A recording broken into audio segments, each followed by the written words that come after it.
ரேமோட price வந்து கோல்டோட price விட பயங்கரமாக அப்ரிஷியேட் ஆகுது. நான் வந்து ஒரு 1 இயர் முன்னாடி 18,000க்கு 64 GB ரேம் வாங்கியிருந்தேன். இன்றைக்கி அதே 64 GB ரேம் வந்து பார்த்தீங்க அப்படின்னா 36,000 ரூபாய்க்கு மேலே வருது.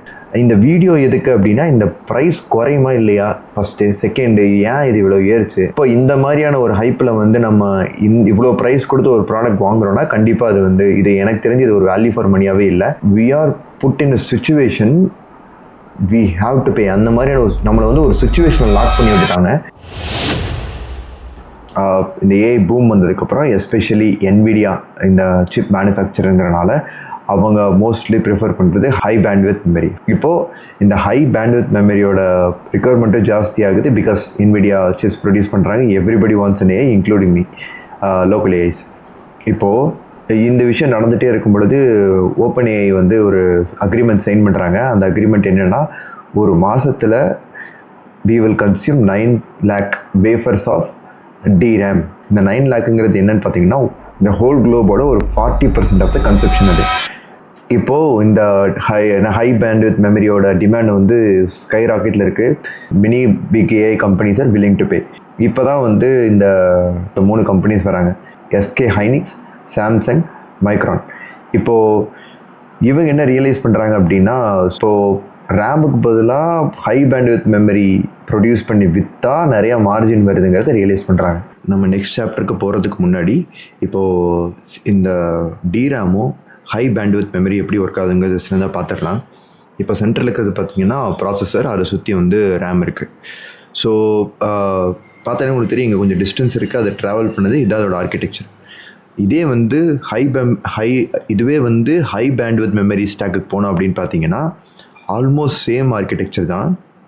ஒன்லி திங் இஸ் அங்கே 2Dயில் ஃப்ளாட்டாக வச்ச அதே டிசைன்ஸை வந்து இங்கே 3Dயில் நம்ம அரேஞ்ச் பண்ணியிருக்கோம். அது ஒன்று தான் இதில் இருக்கிற மேஜர் சேஞ்சு.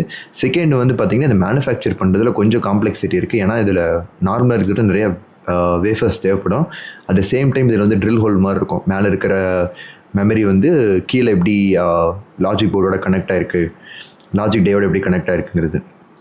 ஸோ இது வந்து ஒரு லிட்டில் பிட் காம்ப்ளெக்சிட்டி ஜாஸ்தி இருந்தாலும், பட் ஆர்கிடெக்சர் வைஸ் ரெண்டுமே பார்த்திங்கன்னா சிமிலர் தான். அதாவது இந்த மேஜர் இந்த மெமரி டை, அந்த மெமரி கெப்பாசிட்டர் இருக்கிற அந்த டை வந்து பார்த்திங்க அப்படின்னா அந்த பர்டிகுலர் பார்ட் வந்து அங்கேயும் சேம் தான். ஸோ இதனால் இது ரீடூல் பண்ணலாம் அப்படிங்கிற மாதிரியான, இது ஆல்ரெடி எக்ஸிஸ்டிங் சிஸ்டம்லேயே அவங்களால இதை ரீமேனுஃபேக்சர் பண்ணக்கூடிய கெப்பாசிட்டி பை டிஃபால்ட்டாக அவங்களுக்கு இருக்குது. ஸோ இது மூலிமா என்ன அப்படின்னு பார்த்தீங்கன்னா, அந்த ட்ராவல் டிஸ்டன்ஸ் இருக்குது பார்த்தீங்களா, அதுவே கம்ப்ளீட்டாக வந்து குறையுது. ஸோ அதுதான் நம்ம இதோட அட்வான்டேஜ். அதுதான் வந்து இந்த ஹை பேண்ட்வித் அப்படிங்கிற ஒரு விஷயத்தையே கொடுக்குது. ஏஐக்கு இது ரொம்ப முக்கியம். ஏன்னா ஏஐக்கு 3 விஷயம் முக்கியம். ஒன்று ப்ராசஸிங், இன்னொன்று வந்து மெமரி, அதுக்கப்புறம் டேட்டா ட்ரான்ஸ்ஃபர் ஸ்பீட். ஸோ இது ரியலைஸ் பண்ண இந்த கம்பெனிஸ் வந்து பார்த்திங்கன்னா ஒரு 3 கம்பெனி, இந்த டோட்டலாக இந்த ஹோல் ரேமையை ப்ரொடியூஸ் பண்ணுற 3 கம்பெனியான SK Hynix, சாம்சங்கு, மைக்ரான்லாம் ரியலைஸ் பண்ணுறாங்க. சேர்ந்து கூட்டு கலவாணி பண்ணலாம் அப்படின்னு வந்து யோசிச்சிருக்காங்க. இப்போது கன்சியூமர் கிரேடில் இருக்கிற ரேமோட கிராஸ் மார்ஜின் வந்து பார்க்கணும். டோட்டலாக எவ்வளோ மார்ஜின் வருது அப்படிங்கிறது பார்த்திங்க அப்படின்னா, ஒரு 20 to 30% மார்ஜினில் ஒர்க் ஆகிறது தான் இந்த கன்சியூமர் கிரேட் ரேம். பல வருஷமாக இருக்குது.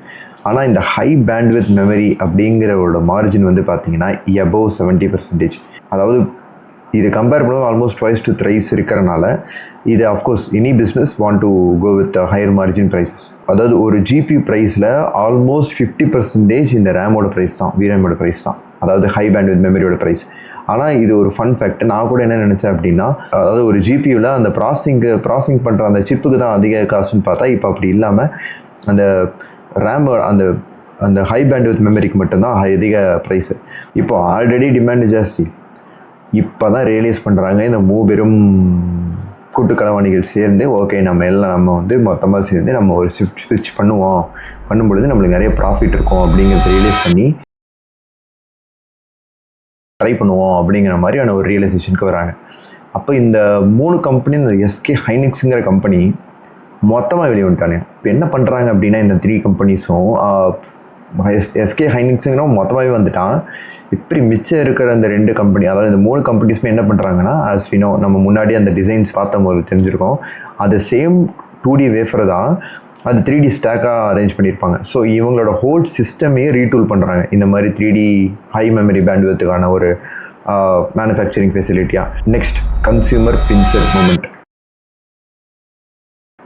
இப்போது சாஃப்ட்வேர் bloat, இப்போ எந்த கேம் எடுத்துக்கிட்டிங்கனாலுமே they are demanding high RAM, so CPU, high computation, high RAM, high VRAM, இந்த மூணுமே இப்போ இருக்கிற எல்லா கேம்ஸுமே புஷ் பண்ணுறாங்க. ஸோ அஸ் அ கன்சியூமராக நமக்கு வேறு வழியே இல்லை, we need to buy little bit of more. நம்ம கன்சியூமராக ஒரு வழி இல்லாமல் நம்மளும் அதை வாங்கணும் அப்படிங்கிற ஒரு ப்ரெஷருக்கு தள்ளப்படுறோம். நியூ பேஸ்லைன் ஃபார் கேமிங் அப்படின்னு பார்த்தீங்கனாலுமே ஒரு 32 GB ரேம் வேணும், ஒரு 2 TB ஸ்டோரேஜ் வேணும். ஏன்னா எல்லா கேமுமே பெருசு, எல்லாமே ப்ளோட் ஆகிருக்கு. அதை தாண்டி ஜிபியும் வேறு பட்டைகள் பண்ணும். ஸோ இப்போ பேசிக்காக டிமாண்ட் இன்க்ரீஸ் பண்ணி ப்ரொடக்ஷனை கன்ஸ்ட்ரெயின் பண்ணி ப்ரைஸ் ரொம்ப அதிகமாகிருக்கு. இப்போ ஓஎம்ஸ் எல்லாம் என்ன பண்ண ஆரம்பிச்சிட்டாங்க அப்படின்னா தே ஸ்டார்டட் டவுன் கிரேடிங். இப்போ என்ன பண்ணுவாங்க அப்படின்னா 16 GB போட வேண்டிய இடத்துல 8 GB போடுவாங்க. பட் ஆனால் இப்போ ப்ரைஸ் ரைஸ் ஆனது காரணமாக திருப்பி நம்ம அந்த ஒரு ஸ்டெப், ஒரு கியர் டவுன் பண்ணி கம்மியான மெமரி இருக்கிற மொபைல் ஃபோன்ஸு அதெல்லாம் வந்து திருப்பியும் மார்க்கெட்டுக்கு வர வாய்ப்பு இருக்குது, வரவும் போகுது. Because of the price the market correction. இப்போது இந்த ரேமோட ப்ரைஸு வில் கோ டவுனா இல்லையா அப்படிங்கிறதான கேள்வி. பட் ஆனால் இப்போ வரைக்கும் ரேம் ப்ரைஸ் இதுக்கப்புறம் கம்மியாக வாய்ப்பு இல்லை. It will stabilise at some point, it will stabilise with a higher price பாயிண்ட்டுங்கிறது தான் எல்லா ப்ரெடிக்ஷன்ஸுமே சொல்லுது. அதை தாண்டி ரேம்லேயே இப்போ வந்து ஹையர் மார்ஜின் வர மாதிரியான ஒரு செக்டருக்கு நம்ம புஷ் பண்ணப்பட்டிருக்கோம். நம்ம நாட்டிலேயே இந்த மாதிரியான சிப் மேக்கிங் இன்னும் கொண்டு வரலை, இனிமேல் இதுக்கப்புறமும் கொண்டு வரலை அப்படின்னா they will lose a lot of money, நிறைய டெஃபிசிட் இருக்கும். தேங்க்யூ ஃபார் வாட்சிங். Like and share. If you love it, subscribe.